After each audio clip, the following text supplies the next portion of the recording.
Mamtakim wa khula Muhammadim zih Daudi wa Zahrai benot Yerusalem. Inilah Muhammad, dia adalah kekasihku, dia adalah pemimpinku, wahai putri-putri Yerusalem.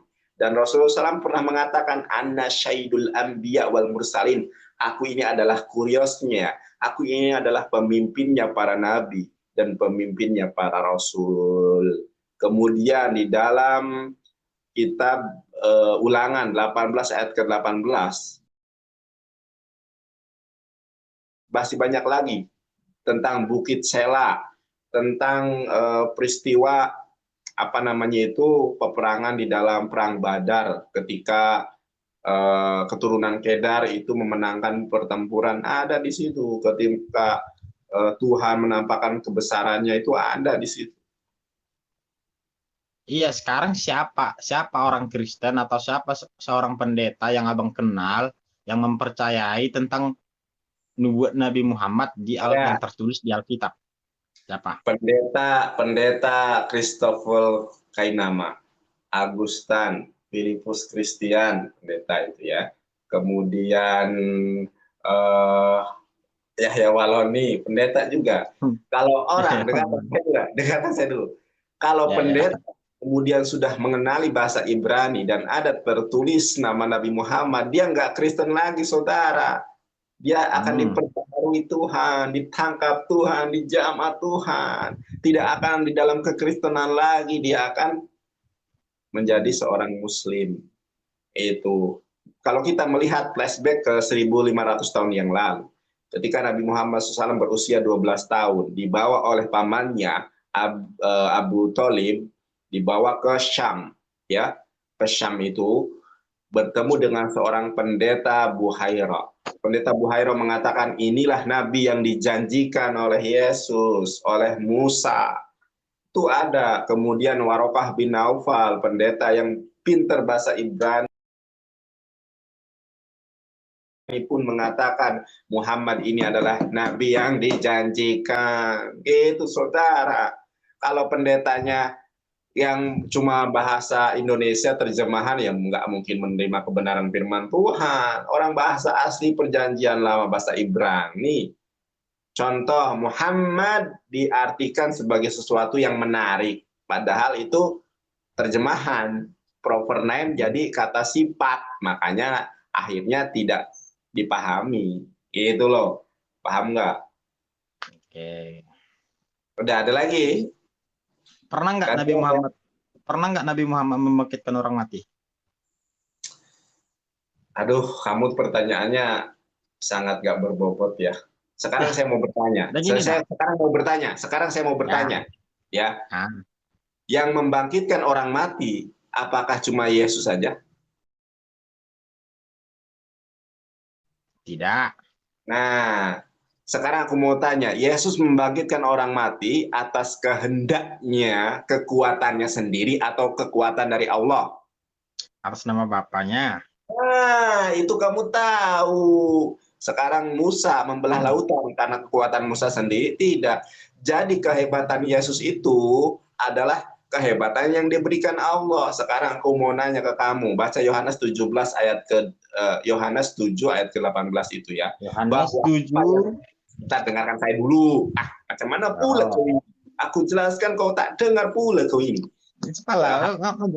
Lanjut Ketua. Yohanes 7 ayat 18 Yohanes 7 ayat ke-17 itu ya.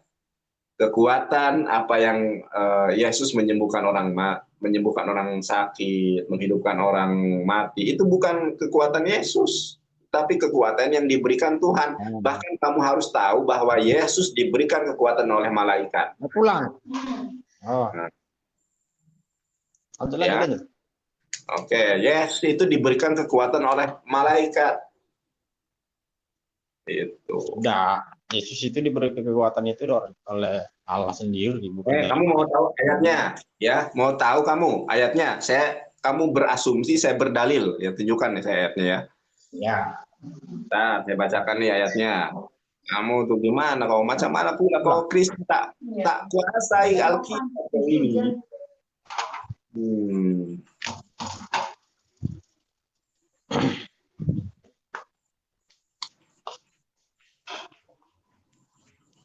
Ntar dulu ya.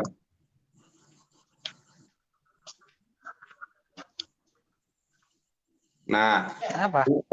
Lukas 22 ayat ke-43. Dengarkan saya. Nah, udah kamu ini dulu, skip dulu kamu, berisik kamu. Kamu takut nanti pada mualaf kamu nanti. Oke, Saudara, saya bacakan saja di sini ya. Lukas 22 ayat ke-43. Maka seorang malaikat dari langit menampakkan diri kepada Yesus untuk memberikan kekuatan kepadanya. Duar, terima kebenaran firman Tuhan. Bagaimana mungkin Sang Pencipta memberikan kekuatan kepada Sang Pencipta? Itu. Mana mungkin makhluk ciptaan memberikan kekuatan kepada Pencipta? Nabi Isa diberikan kekuatan oleh malaikat, wajar, kata seorang manusia. Wajar, karena seorang nabi, saudara. Itu Bang Nandar pakai kitabmu sendiri. Iya, ini di dalam Lukas. Di dalam Lukas 22 ayat ke-43, maka seorang malaikat dari langit menampakkan diri kepadanya, yaitu Yesus, untuk memberikan kekuatan kepada Yesus. Bayangkan, malaikat itu ciptaan Tuhan, saudara. Kenapa dia memberikan kekuatan kepada Yesus? Karena Yesus adalah ciptaan juga. Manusia. Duar.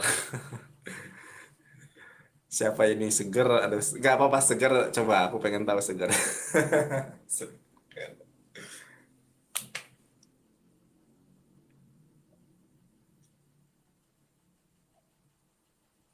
Apa ini?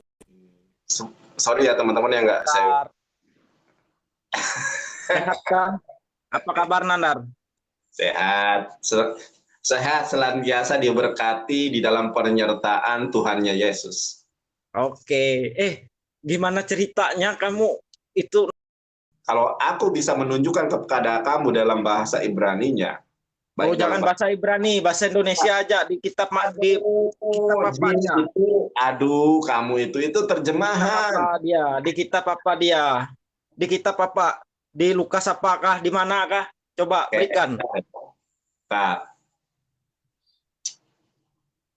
Kalau Muhammad jelas ada, dia membawa orang sholat dengan jin, ada. Ada, sebentar. Sekarang aku mau nanya, kalau iya, sekarang masalah jin tadi. Masalah jin tadi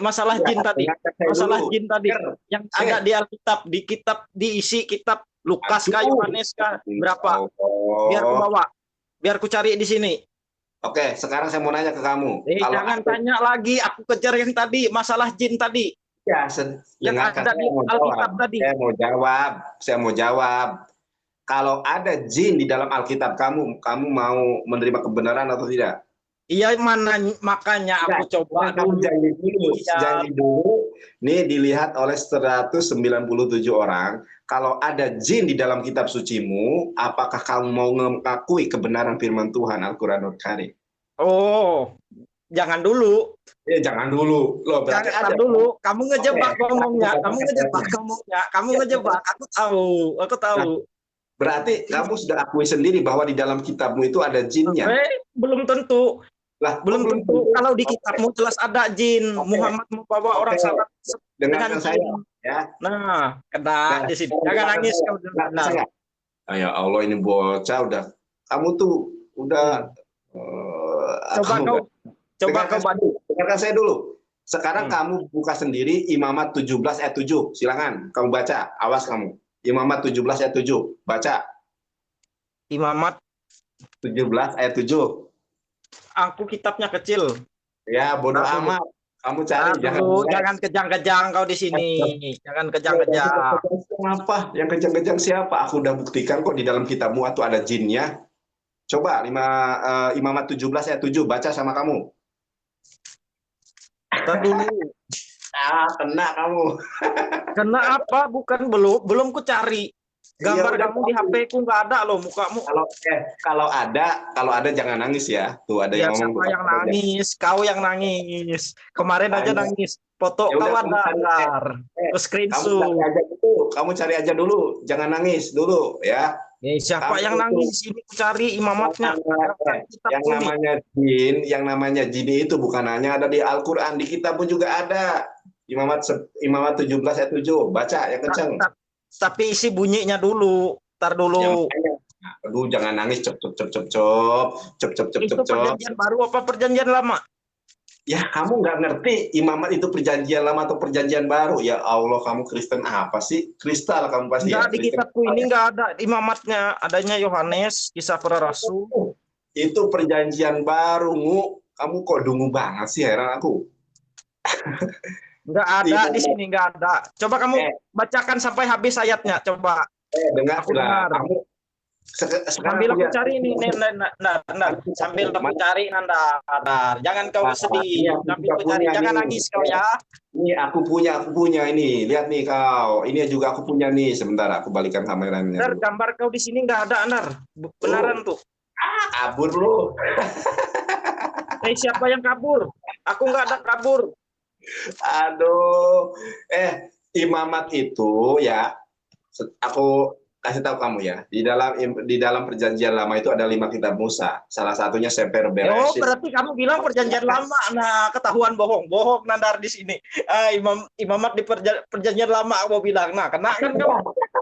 Nah, kejang-kejang lagi. Imamat itu memang di perjanjian lama. Kamu ya Allah, ini dilihat. Enggak gini aja, satu kali aja aku bertanya kepada Allah. Nah, ada yang sudah kalau kamu kan paham Alkitab, Yesus sudah melampirkan loh, teman-teman bisa lihat nih. Imamat 17 ayat 7, imamat itu adalah perjanjian lama. Sefer Shemot, Vaikra, Medibda. Kamu bilang perjanjian baru tadi. Nandar, sekarang ku tanya aja, Nandar. Apa maksud kalimat gini, kalimat ini? Bila orang menampar pipi kirimu, berilah pipi kanan. Apa maksud perumpamaan itu? Kalau kamu memang paham Alkitab, ku tanya dulu itu. Ini orang ini. Tuh, dungu ya, memang dungu sudah. Orang jelas-jelas katanya di dalam kitab suci mereka nggak ada jinnya. Emang ada jin itu. Imamat 11 ayat 7. Janganlah mereka mempersembahkan lagi korban mereka kepada jin-jin. Sebab menyembah jin-jin itu adalah jinah. Nah, itulah yang harus menjadi ketetapan untuk selama-lamanya bagi mereka turun-menurun. Ada jin di dalam kitab mereka. Lo kok bilang jin hanya ada di Al-Quran? Kitab suci aja nggak paham. Macam mana pula kau ini ya?